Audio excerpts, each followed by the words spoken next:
Bienvenidos a la segunda parte de Educación Cívica Tercero. Estuvimos hablando acerca de lo que es el Estado, ¿no? Y las funciones del Estado peruano.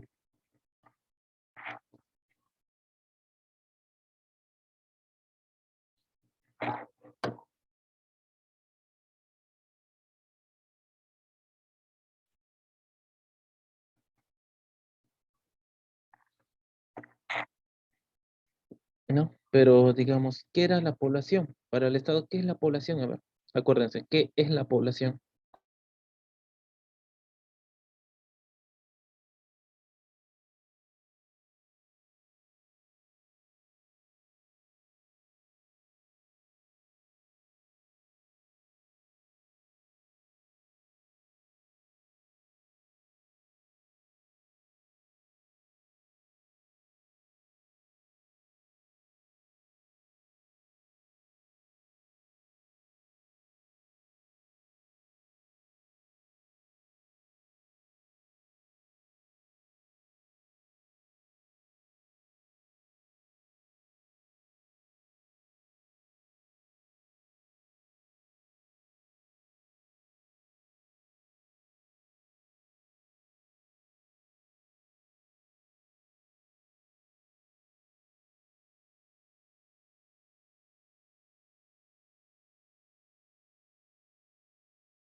Población, pues, ¿no? Como decía, el término población en biología se refiere a todos los seres vivos del mismo grupo o especie que viven en un área geográfica particular.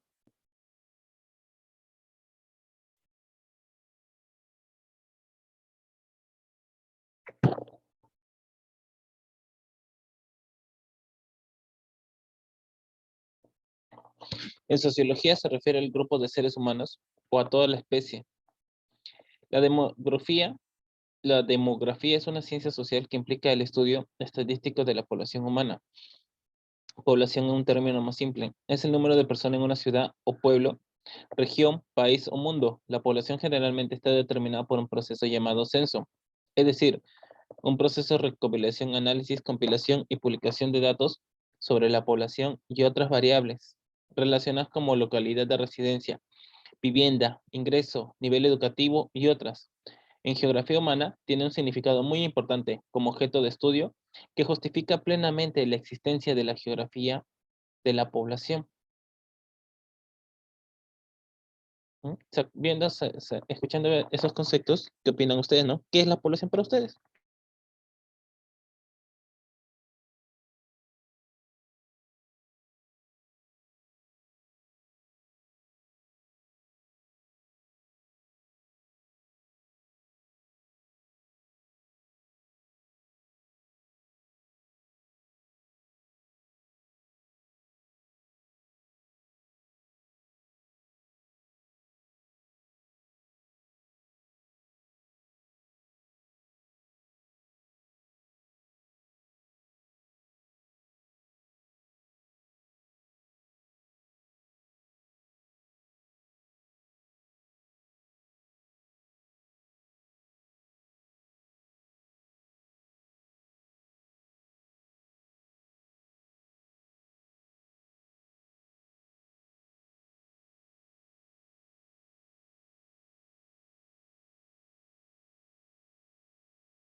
¿no? Según el Diccionario de la Lengua Española, editado por la Real Academia Española, la RAE, se define el término población de latín populatio, onis, saqueo, devastación.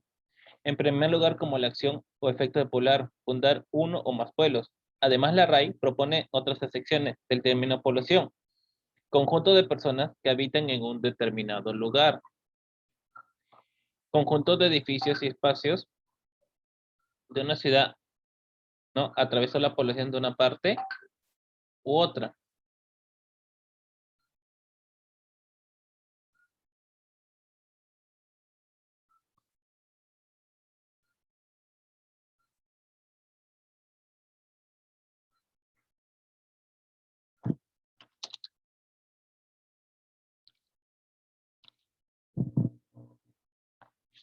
Conjuntos de individuos de la misma especie que ocupan determinada área geográfica.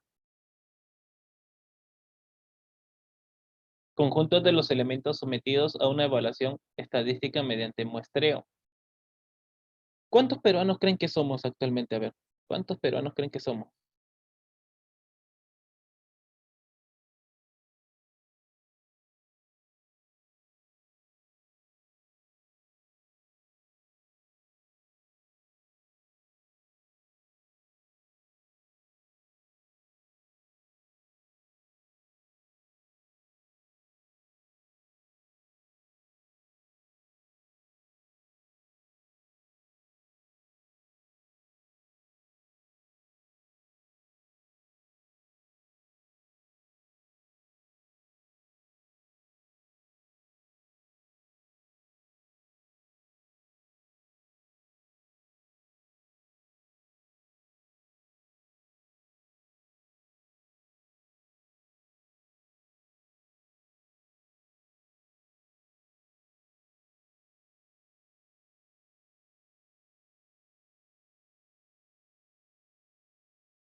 Sí, somos más de 30 millones, ¿no? Desde el punto de vista legal y constitucionalista, el concepto de población se utiliza para señalar a la misma agrupación humana, pero como elemento componente indeterminado del Estado, por referirse a todos sus habitantes sin considerar su condición, diferenciándose del término pueblo, que suele referirse a una parte de la población que recibe un especial tratamiento por parte del Estado, según el régimen político o jurídico determinado que lo caracterice.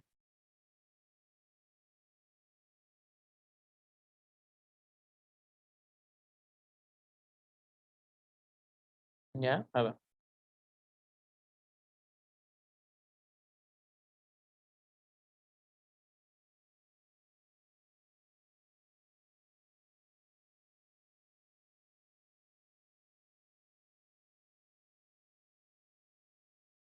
El reconocimiento, ¿no?, de los estados, a ver, ¿cómo creen que se reconoce a un estado, no? Digamos, creen que el Perú, bueno, o sea, digamos, anteriormente, el país fue considerado internacionalmente. ¿Qué es lo que debió pasar, no? ¿Qué requisitos debieron seguir para que lo reconozcan como estado? A ver, ahí la pregunta. Porque antes solo se conocían pueblitos, pero que lo reconozcan como estado, ¿cuál sería? A ver.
Ya, el reconocimiento es un acto discrecional que emana de la predisposición de los sujetos preexistentes.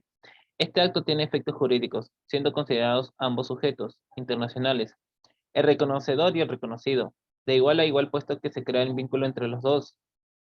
Hoy en día, la doctrina aceptada para el reconocimiento de los estados es la doctrina Estrada, pragmática en cuanto a un sujeto no sea molesto para la sociedad internacional, no va a tener dificultad para ser reconocido. Se entiende que si un sujeto reconoce a otro, se va a producir contactos entre ambos, por lo que en el momento que se inician los trámites para el establecimiento de relaciones diplomáticas, se supone que existe un reconocimiento internacional mutuo. Sin embargo, la ruptura de estas relaciones diplomáticas no supone la pérdida del reconocimiento. Igualmente, una simple declaración formal también es válida para reconocer a otro Estado, pese a no iniciar relaciones diplomáticas. En el ámbito normativo, hay propuestas que apuntan a necesidad de mayor integración con la creación de un Estado global, entendido como un marco político planetario con poder coercitivo y capacidad para regular las relaciones interestatales y los focos de poder extrapolíticos, con capacidad ejecutiva, legislativa y judicial, capaz de imponerse a los estados nacionales en determinados ámbitos, que no pueden ser abordados desde la óptica de la soberanía nacional, medio ambiente, terrorismo, paraísos fiscales. Bueno, ¿y por qué creen que siempre renegamos de esto del Estado? A ver, ¿cuál es la crítica hacia el Estado? ¿Mm? ¿Por qué, digamos, la población se molesta siempre con hacer las normas que aplica el Estado? ¿Por qué? A ver.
El Estado es una de las instituciones que perdura sin una evolución importante en su estructura y funcionamiento. Con excepción de su crecimiento, el Estado moderno fue creado con la Revolución Industrial, pero el mundo y la dinámica de la sociedad ha cambiado mucho desde el siglo XIX. Por ejemplo, mientras que las empresas modernas que fueron creadas durante la Revolución Industrial cambian ágilmente su dinámica cada vez que el mercado lo demanda, los estados no cambian sus leyes de la misma forma como la sociedad lo demande. El enfoque crítico difiere además el institucionalismo y el clasismo como factor determinante de la naturaleza del Estado. Algunas concepciones, como el anarquismo, consideran conveniente la total desaparición de los estados en favor del ejercicio soberano de la libertad individual a través de asociaciones y organizaciones libres. Otras concepciones aceptan la existencia del Estado con mayor o menor autoridad potestad, pero difieren en cuanto a cuál debiera ser su forma de organización y el alcance de sus facultades. El anarquismo sostiene que el Estado es la estructura de poder que pretende tener el monopolio del uso de la fuerza sobre un territorio y su población, y que es reconocido como tal por los estados vecinos. Los elementos más aparentes que señalan el poder del Estado son el control de fronteras, la recaudación de impuestos, la emisión de moneda, un cuerpo de policía y un ejército, un sistema burocrático administrado por trabajadores funcionarios. Se le critica la falsa ostentación de la seguridad, defensa, protección social y justicia de la población, ejerciendo en la realidad un gobierno obligatorio y violentando la soberanía individual y la no coacción.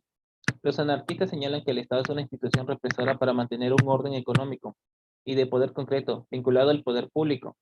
Le atribuyen al Estado buena parte de los males que aquejan a la humanidad contemporánea, como la pobreza, crisis económica, las guerras, la injusticia social, entre otros. Una palabra que identifican plenamente lo que es para los anarquistas el Estado, desde la perspectiva de Bakunin, uno de los teóricos del anarquismo moderno. ¿Quién dice Estado? Dice necesariamente guerra. El Estado procura y debe procurar ser fuerte, más fuerte que sus vecinos. De lo contrario, será un juguete en manos de ellos.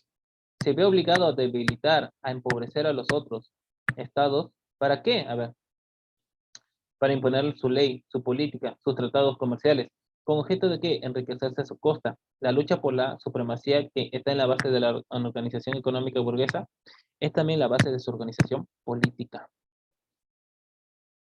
¿Mm? Sí, hay países con ese pensamiento.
Otra de las teorías es el marxismo.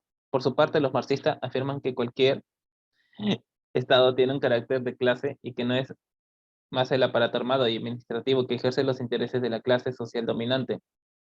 Por tanto, aspiran a la conquista del poder político por parte de la clase trabajadora, la destrucción del Estado burgués y la construcción de un necesario Estado obrero como paso de transición hacia el socialismo y el comunismo, una sociedad donde a largo plazo no habrá Estado por haberse superado las contradicciones y luchas entre las clases sociales. Se discute sobre la viabilidad de eliminación de las condiciones de la existencia burguesa, supuesto para el paso de la sociedad enajenada a la comunista. No sé quién me hace recordar con respecto al marxismo.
Liberalismo. Desde el liberalismo se aboga por la reducción del papel del Estado al mínimo necesario, o sea, un Estado mínimo, desde un sentido civil para el respeto de las libertades básicas. Es decir, el Estado debería encargarse de la seguridad, o sea, el ejército y policía para garantizar las libertades ciudadanas, y de la justicia para, ¿no?, poder judicial independiente por el poder político.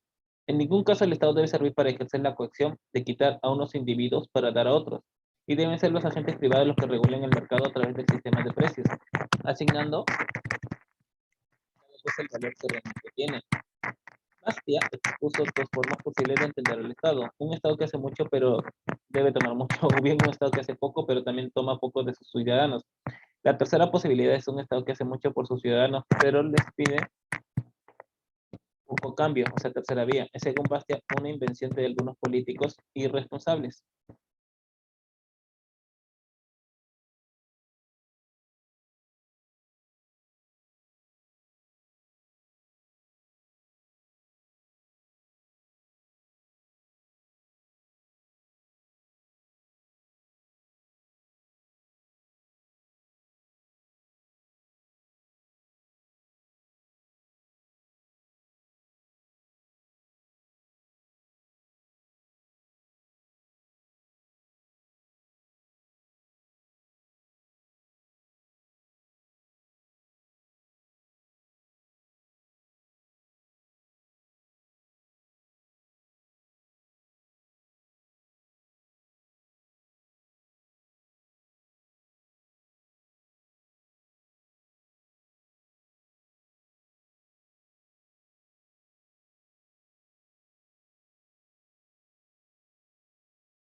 ¿Ya?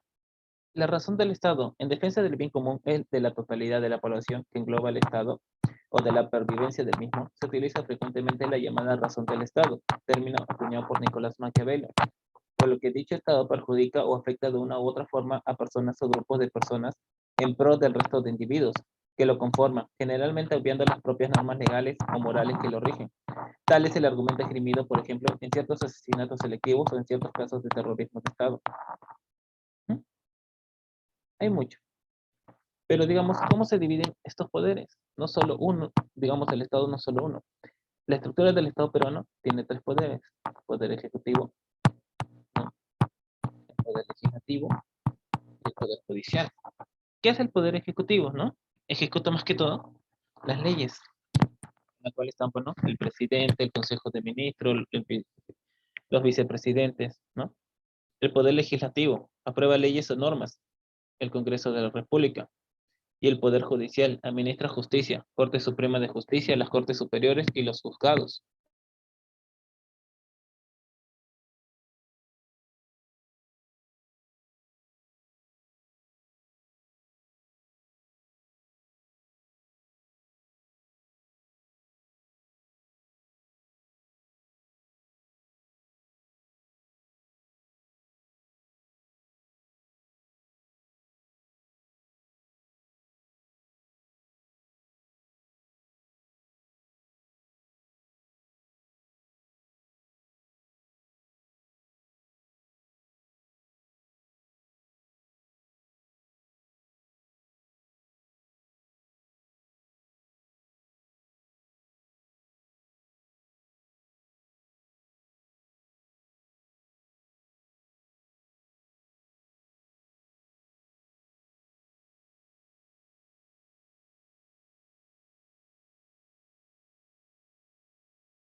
A ver, ¿no?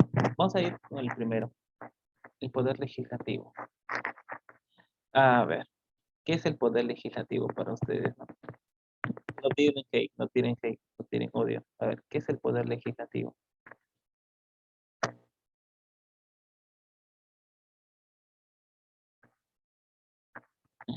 A ver, ¿qué es el poder legislativo? Siempre reniegan de ellos.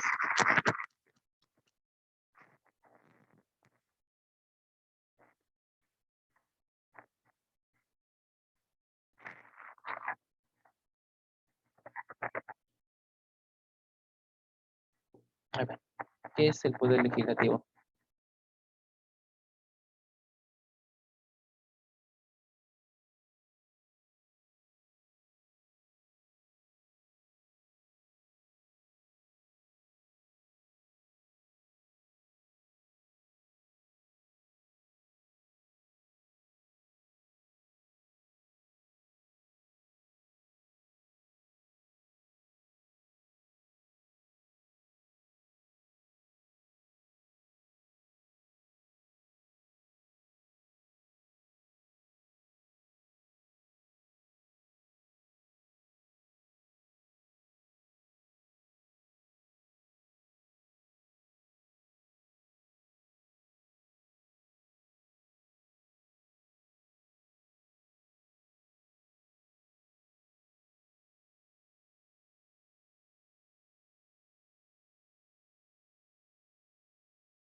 A ver, ¿qué es el poder legislativo? O legislatura es una asamblea deliberativa que tiene exclusividad autoridad. ¿Para qué? Para crear leyes para una entidad política, como un país o ciudad, además de administrar el presupuesto del Estado. La legislatura forma parte importante de la mayoría de los gobiernos, ¿no?, en el modelo de separación de poderes. Se contrasta con las ramas ejecutiva y judicial del Estado. Ya a la vez, responsable responsable de controlar sus acciones en consonancia con las disposiciones constitucionales. Las leyes promulgadas por la legislatura se conocen como legislación. La legislatura observan y dirigen las acciones de gobierno y generalmente tienen autoridad exclusiva para modificar el presupuesto y los presupuestos involucrados en el proceso. Los miembros de una legislatura se llaman legisladores. En una democracia representativa, los legisladores son elegidos popularmente de manera directa. En otros regímenes se utilizan las elecciones proporcionales y el nombramiento por parte del Ejecutivo. También es usado particularmente para las legislaturas bicamerales, que presentan una cámara alta. Montesquieu propuso en su libro El espíritu de las leyes que era necesario las funciones del Estado se dividieran y separaran entre distintos poderes, legislativo, ejecutivo y judicial, para que mediante los arreglos de las características del poder se autocontrole a fin de evitar la tiranía.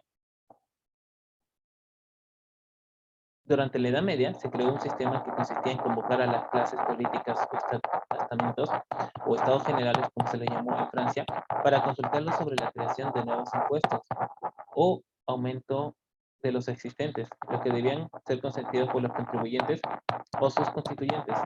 La Carta Magna, sancionada por el rey Juan I en Londres el 15 de junio de 1215, es uno de los antecedentes de los regímenes políticos modernos, en los cuales el poder del monarca o presidente se ve acotado o limitado por un consejo, senado, congreso, parlamento o asamblea.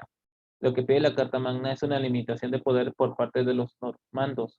El Parlamento británico fue consecuencia de la Carta Magna de 1215 y durante mucho tiempo no tuvo otra misión que limitar el poder de la corona y vigilar sus acciones.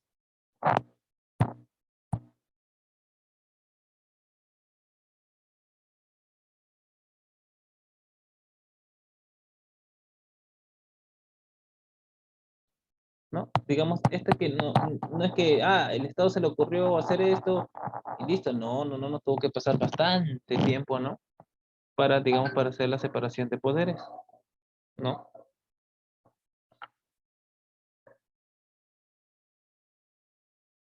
Sí, tuvo que pasar bastante tiempo.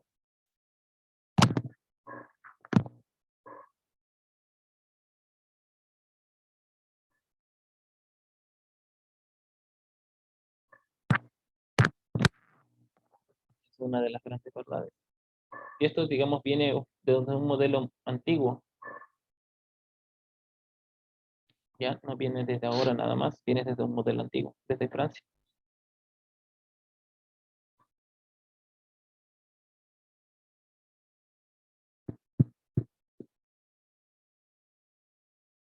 ¿Qué más podemos saber acerca del poder legislativo, no? Para, digamos, para ver cómo está conformado. A ver, no, sí, el poder legislativo lo tiene el Congreso, ¿no? A ver, ¿qué opinan del Congreso ustedes?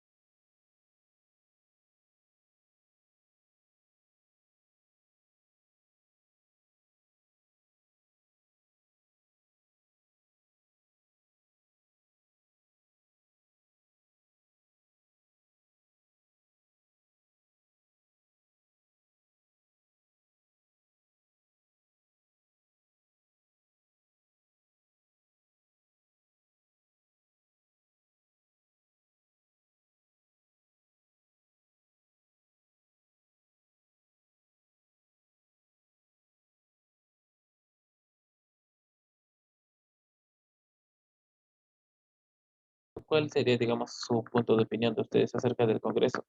Sí, ha habido, digamos, tiempos en que lo han arruinado. Es que, y eso, digamos, nos quejamos, pero ¿quién tiene la culpa? No ellos, sino nosotros los que escogemos. Nosotros escogemos al Congreso.